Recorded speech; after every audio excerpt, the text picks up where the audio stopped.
Good afternoon to all. Today I am going to explain class 9th science chapter 6 tissues. आज के lecture में हम देखेंगे permanent tissue कितने टाइप्स के होते हैं और उसका डायग्राम में स्ट्रक्चर किस प्रकार से होता है। ठीक। परमानेंट टिश्यूज में आपका सिंपल परमानेंट टिश्यू होता है। इसमें पेरेंट काइमा, कॉलोरेंट काइमा एंड स्क्लेरेंट काइमा, ये क्या है, इसके स्ट्रक्चर हैं जिसको हम लोग डायग्राम में देखेंगे। ये हमारा क्या है, पेरेंट काइमा हो गया, जो कि क्या होता है राउंड अप शेप में इस प्रकार से पूरा आपका डिवाइडेड होता है। ठीक। माइक्रोस्कोप में देखने इस पर जो है हमें इस प्रकार से इसकी स्ट्रक्चर दिखाई देता है। ये हमारा कॉलोरेंट काइमा है, ये भी वही शेप में होगा लेकिन इसका कलर क्या होगा, अलग होगा। इसका कलर क्या होगा, ग्रीन होगा। ठीक।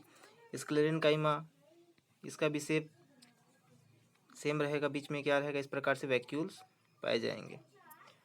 कॉलोरेंट काइमा जो सेल होगा ये क्या होगा, लॉन्ग होगा। ठीक, लॉन्ग शेप में होगा, इस प्रकार से पूरा डिवाइडेड होगा। ठीक। ये तीनों क्या है हमारा कॉलोरेंट काइमा, जो कि अलग अलग प्लांट्स में अलग अलग इस प्रकार से प्रेजेंट होंगे। ठीक। इसमें क्या होगा, बीच बीच में वैक्यूल्स होंगे जहाँ पे फूड मटेरियल से फिर वाटर क्या होगा, स्टोर रहते हैं। ठीक। न्यूट्रिशन एवं उसकी वाइटल एक्टिविटीज़ के लिए सारे प्लांट्स के। ठीक। यहाँ पे हम देख सकते हैं पेरेंट काइमा टिश्यूज़ का पूरा लेबलिंग कर दिखाया गया है। हमारे लॉन्गिट्यूडनल शेप में होगा। ये बीच में क्या वैक्यूल्स वाला रीजन होगा जहाँ पे हमारे वाटर और फूड मटेरियल सब भरे होंगे। पीट्स हो गया, बीच में न्यूक्लियस भी होगा, सेल वाल वाला रीजन हो गया, साइटोप्लाज्म का रीजन हो गया। इस प्रकार से क्या होता है हमारा लॉन्गिट्यूडनल हमारा पेरेंट काइमा टिश्यू होता है, जिसको क्रॉस सेक्शन में देखें तो इस प्रकार से दिखाई देगा हमें। ठीक है, जहाँ पे हमारा इंट्रासेलुलर हो गया और हमारा एयर स्पेस होगा बीच में। ठीक। कॉलोरेंट काइमा टिश्यू की बात करें तो इसमें भी क्रॉस सेक्शन देखें तो इस प्रकार से दिखाई देगा, जिसमें बीच में वाला ये वाला रीजन हमारा न्यूक्लियस हो जाएगा, सेल वाल हो गया, हमारा साइटोप्लाज्म का रीजन हो गया ये। ठीक। लॉन्गिट्यूडनल में इस प्रकार से दिखाई देगा हमें शेप। बात करें स्क्लेरेंट काइमा, इसको भी क्रॉस सेक्शन देखें तो इस प्रकार से राउंड अप शेप में दिखाई देगा। ठीक। सिंगल स्क्लेराइड स्टोन सेल इस प्रकार से होगा। ठीक है, बीच में क्या होगा, बीच वाले भाग को क्या बोल सकते हैं हम लोग, ल्यूमेन। ठीक। इस प्रकार जो फाइबर्स बना होगा ये क्या होगा, लॉन्गिट्यूडनल्स होगा। ठीक है, बीच वाले भाग में क्या ल्यूमेन होगा। अब इसको क्रॉस सेक्शन देखें तो बीच में इसमें प्रकार से ल्यूमेन यहाँ पे हमें दिखाई देगा। ठीक है, ये हमारे प्लांट के जो टिश्यूज़ हैं, ठीक है, जो कि आपका सिंपल के अंतर्गत है, इतने सारे आएंगे इसमें। ठीक। परमानेंट फंडामेंटल टिश्यूज़ की बात करें तो इसमें हमारा पेरेंट काइमा जो होगा वह क्या होगा, कैरेक्टराइज देखते हैं और फंक्शन देखते हैं।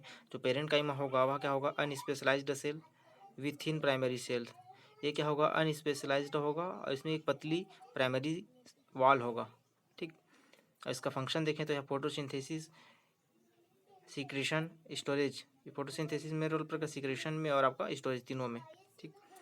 बात करें स्क्लेरेंट काइमा की तो elongated cell with uneven primary wall living at maturity.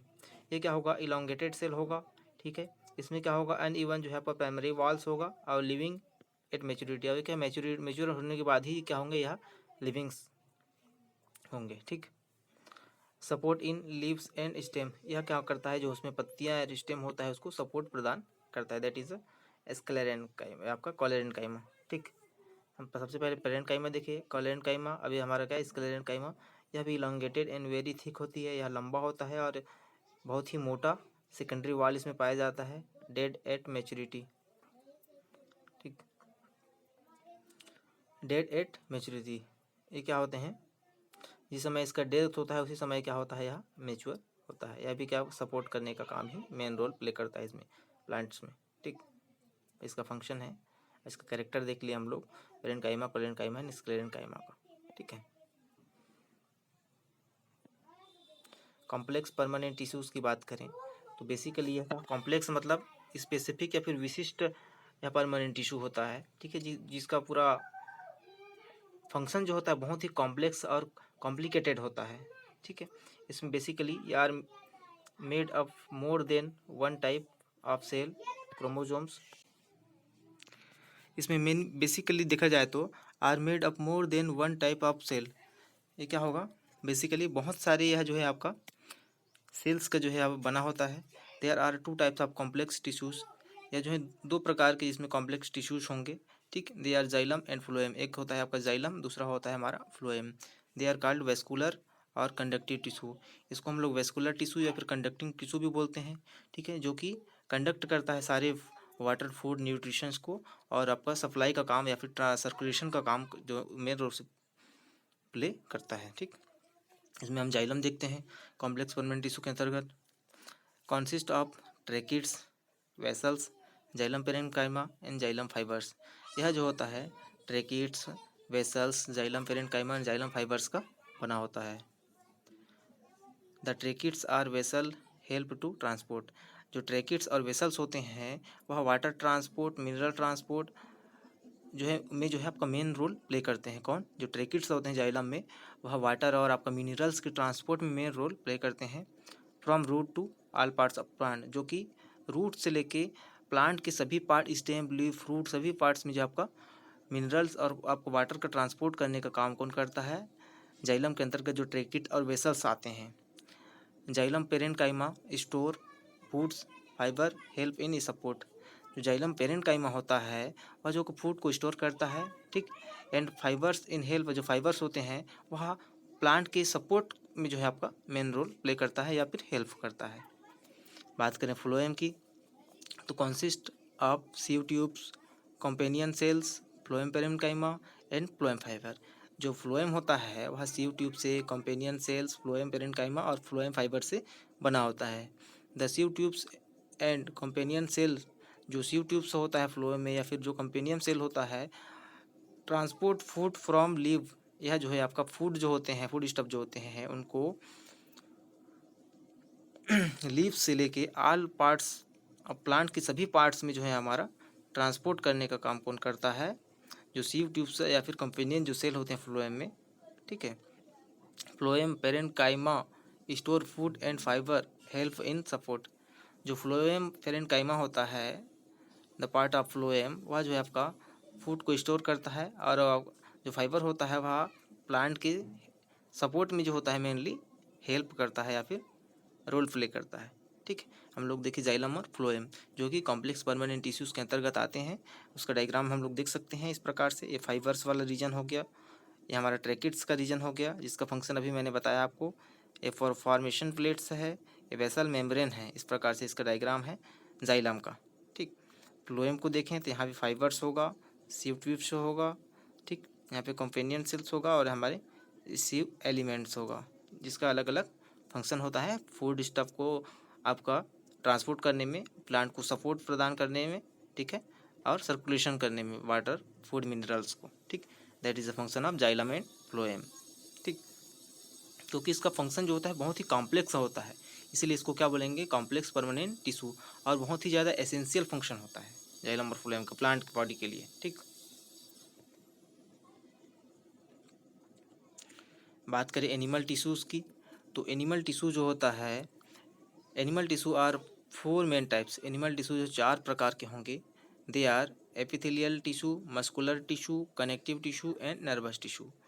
जो एनिमल टिश्यू है वह 4 प्रकार के होंगे, एपिथेलियल टिश्यू, दूसरा मस्कुलर टिश्यू, तीसरा कनेक्टिव टिश्यू और चौथा नर्वस टिश्यू। तो हम लोग देखते हैं एपिथेलियल टिश्यू। एपिथेलियल मतलब बाहरी, are different types, they are squamous, columnar, cuboidal, glandular. ये कितने प्रकार के हो गए? स्क्वामस, कोलुमनर, क्यूबोडियल और हमारा ग्लैंडुलर। ठीक, मस्कुलर टिश्यूज़ को देखें तो यह भी 3 प्रकार के होंगे। Are the 3 types, they are striated muscular, unstriated muscular and cardiac. 3 प्रकार के मस्कुलर टिश्यूज होंगे। कनेक्टिव टिश्यू को देखें तो they are different types, bone, blood tissue, ligaments, tendon, cartilages, areolars, adipose. ये क्या है? कनेक्टिव टिश्यूज़ हैं। जो ब्लड भी है हमारा क्या है? Connective tissue. Bones, ligaments, tendon, cartilages, areolar, adipose, ये सब क्या है? किसके एग्जांपल हैं? कनेक्टिव टिश्यूज़ के।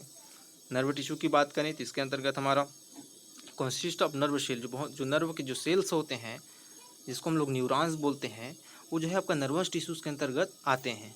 ठीक, ये क्या है? हमारे एनिमल टिश्यूज़ हैं जो कि क्लासीफाई हैं एपिथेलियल टिश्यू, मस्कुलर, कनेक्टिव और नर्वस टिश्यूज़ में। ठीक, एपिथेलियल टिश्यू इसका क्लासिफिकेशन देखेंगे तो एपिथेलियल टिश्यूज़ के अंतर्गत हमारा स्क्वामस, कॉलमनर, क्यूबॉइडल, ग्लैंडुलर आएगा। मस्कुलर के अंतर्गत हमारा स्ट्रेटेड मसल, आपका muscular tissue, unstriated and cardiac आएगा। कनेक्टिव के अंतर्गत बात करें तो bone, blood, ligaments, tendon, cartilages, areolar और एडिपोस आएगा। नर्वस टिश्यूज़ के अंतर्गत न्यूरॉन्स आएंगे, ठीक है, जो कि बहुत सारे नर्व सेल्स का बना होता है, ठीक। एपिथेलियल टिश्यू को देखें तो basically epithelial tissue is a covering of protective tissue in animals. Animals में जो है एपिथेलियल टिश्यू होता है एक कवरिंग या फिर प्रोटेक्टिव का काम करता है, ठीक है, सभी एनिमल्स में। That is a epithelial tissue, मतलब बॉडी के ऊपर जो कवरिंग होता है, जो प्रोटेक्शन के लिए होता है, वह क्या होता है हमारा epithelial tissue. It form the outer covering of like skin. यह जो होता है हमारा स्किन, हमारे बॉडी का आउटर कवरिंग जिसको हम लोग स्किन बोलते हैं, उसमें पाया जाता है, ठीक। आउटर कवरिंग और ऑर्गन्स, सभी ऑर्गन्स जो है उसके उसमें भी आउटर जो कवरिंग होता है वह क्या होता है हमारा एपिथेलियल टिश्यूज़ का बना होता है। Inner lining of blood vessels, जो ब्लड वेसल्स है उसका इनर लाइनिंग जो होता है, लंग्स हो गया, इसोफेगस हो गया, एटसेट्रा, सभी में जो इनर लाइनिंग होता है वह भी क्या है हमारे एपिथेलियल टिश्यूज़ का बना होता है। It protect the body and control the movement of materials. यह जो होता है हमारे बॉडी को जो प्रोटेक्शन करने का काम करता है, क्योंकि सबसे बाहरी जो हमारी स्किन में यह जो होता है आपका प्रेजेंस होता है, हमारे बॉडी को कंट्रोल एंड मूवमेंट को जो है कंट्रोल करने का काम करेगा, ठीक है। सारे जो मूवमेंट हैं आप द मटेरियल्स के उसको भी यह कंट्रोल करता है, ठीक। Between the body and the surroundings and between the part of the body, ठीक है।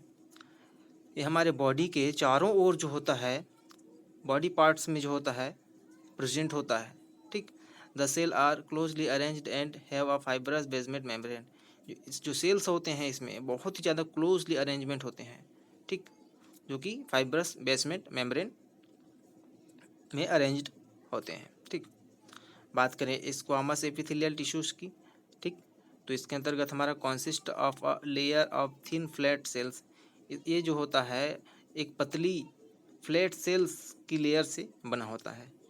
It is a present in lining और blood vessels, lungs, mouth, oesophagus. यह जो होता है बेसिकली देखा जाए तो हमारे ब्लड वेसल्स जो हो गए, लंग्स हो गया, माउथ या फिर इसोफेगस जो हो गया, उसके इंटरनल लाइनिंग्स में जो होता है यह प्रेजेंट होता है। That is a squamous epithelial tissue. किसके? ब्लड वेसल, लंग्स, माउथ और oesophagus. The skin has several layers of epithelial cell. जो हमारा स्किन है वो बहुत सारे एपिथेलियल सेल्स की लेयर्स का बना होता है। This tissues is called stratified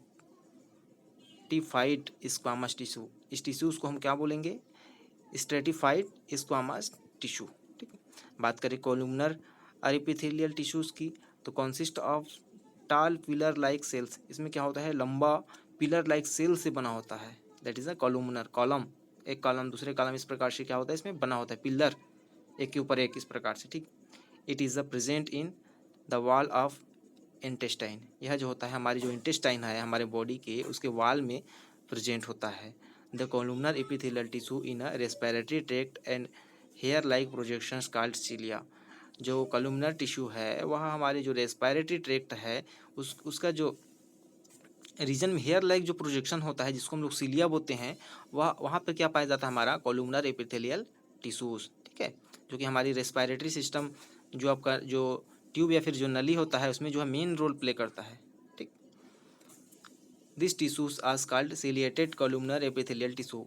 इस टिश्यूज़ को हम क्या बोल सकते हैं? सिलिएटेड कोलुमनर एपिथेलियल टिश्यूज़ भी बोल सकते हैं। बात करें क्यूबोडियल एपिथेलियल टिश्यूज़ की, तो consist of cone shape cells. यह क्या होता है एक प्रकार का कोन शेप सेल्स।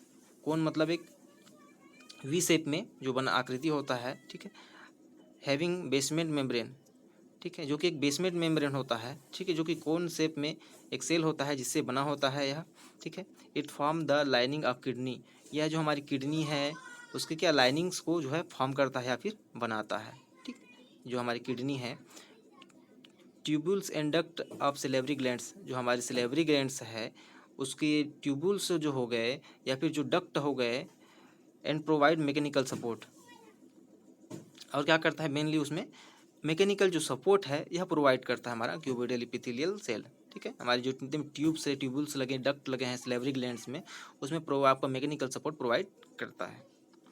बात करें ग्रैंडुलर टिश्यू एपिथेलियल टिश्यूज़ की, तो some time epithelial tissue folded inward, जो हमारा कुछ आपका समटाइम्स देखा जाए तो एपिथेलियल जो टिश्यूज़ हैं वह आपका इनसाइड फोल्डेड होता है, इनसाइड मतलब इनवार्डेड, ठीक, form a multi cellular glands which secreted substance, जो कि मल्टी सेलुलर ग्लैंड्स का फॉर्मेशन करता है और बहुत सारे सबस्टेंसेस को क्या करता है, वह सिक्रेट करता है, ठीक है। This tissue is called glandular epithelial tissue. अब इस टिश्यू को हम लोग क्या बोलेंगे, ग्रैंडुलर एपिथेलियल टिश्यू, ठीक है, जो कि एपिथेलियल टिश्यू जो होता है इसमें वह इनवर्ड फोल्डेड होता है और मल्टी सेलुलर ग्लैंड्स होता है जो कि बहुत सारे सब्सटेंसेस को सीक्रेट करता है, ठीक, इसलिए इसको हम लोग ग्रैंडुलर एपिथेलियल टिश्यूज भी बोलते हैं, ठीक है। ओके स्टूडेंट, आगे हम लोग नेक्स्ट क्लास में देखेंगे। Thank you.